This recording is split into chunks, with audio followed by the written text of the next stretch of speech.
Jim Mulcrone, 366 Glenmore Drive.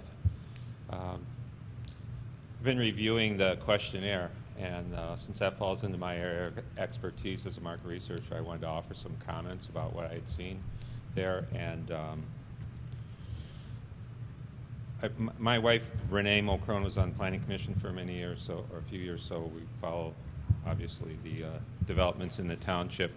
And I work for Merits Research. I have 30 years in the market research industry and a PhD from Michigan State. So I'd like to, first of all, have a general concern about the path of growth being pursued, because I often look at census data in my work, and I don't see the state of Michigan growing at all. I mean, it just reversed population. In the last census, we gained like 300 people or something in the whole township. And so I don't know, when you think about development, where all these people are going to come from to fill up these houses. And I know there's some development going on in Ann Arbor in the Pontiac Trail, Nixon Road area. So I don't know if we're getting into housing more with Ann Arbor, but kind of seems like that. So I just wanted to throw that out there as an area to look at. As far as the questionnaire, there are certainly some items in there, and I don't know, is anyone here from Cobalt Community Research to listen to the questions from the public? So it kind of seemed to me in reviewing this questionnaire that the questions weren't really structured thoroughly, and they probably hadn't come and listened to the comments from the public. Because when you hear people talk and you hear the questions that are asked at meetings like this, and you know, I'm sure they read the minutes, but they really didn't get a feel for what's going on, and I don't think it's captured very well in this questionnaire. First of all, there are a number of lists where respondents are asked to mark all that apply, or pick 7 or 4 or 2 items that are numbered, and they just, you know, you can mark a bunch of things, and then they don't ask which one is the most important.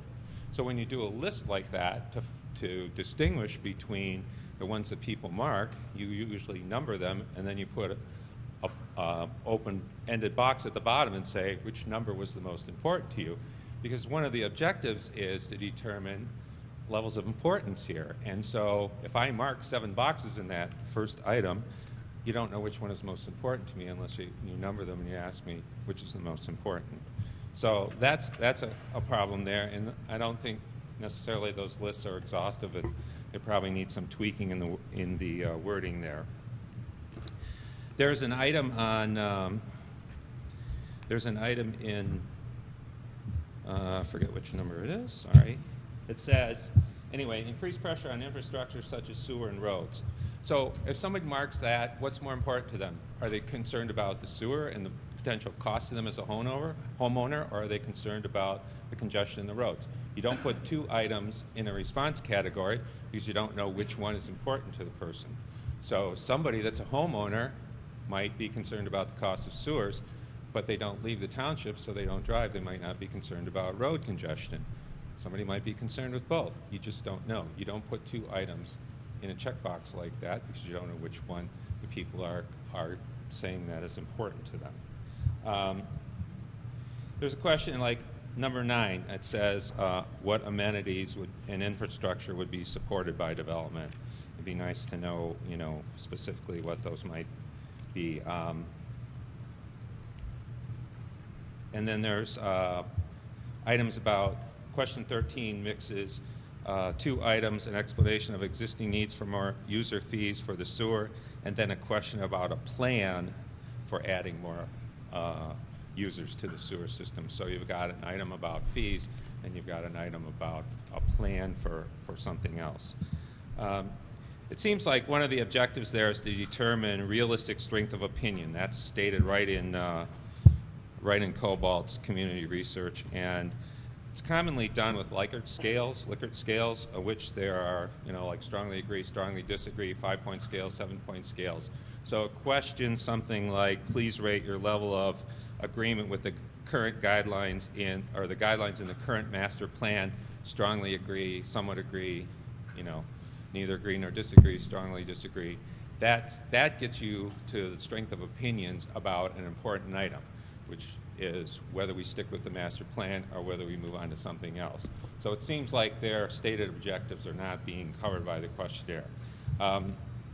As a matter of my research on this, I went to their website and there's no information about who the principals are in this, you know, who these people are, what their background is. I mean, this could be a couple grad students from Michigan State running a research company. There's people there saying, yeah, these guys did a great job, Saginaw Intermediate School District, but you can find two people that would say you did a great job about anything.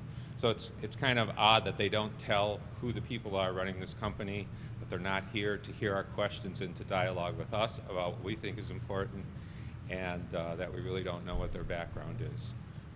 They might be cheap, but maybe they're not good, and maybe that's not what we need right now. So I'll be happy to email my notes to everybody on this board and everyone on the Planning Commission with my contact information, and certainly as a resident here, I'll make myself available to you know, to look through further drafts of this and offer some commentary. Thanks for listening. Thank you very much.